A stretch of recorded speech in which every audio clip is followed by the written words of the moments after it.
Hello guys, welcome back to my channel. আমার mini ব্লগে সকলকে স্বাগত।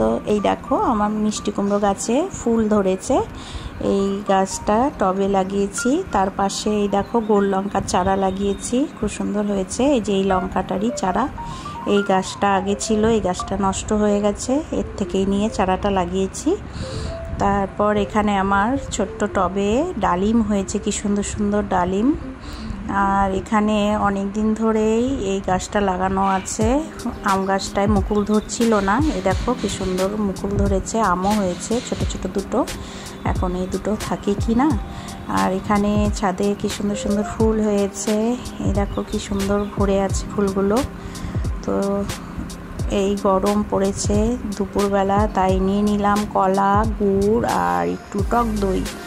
এই গরমে টক দই খাওয়া খুবই ভালো। তো এখানে একটু ভাত দিয়ে মেখে নিলাম। টাটা।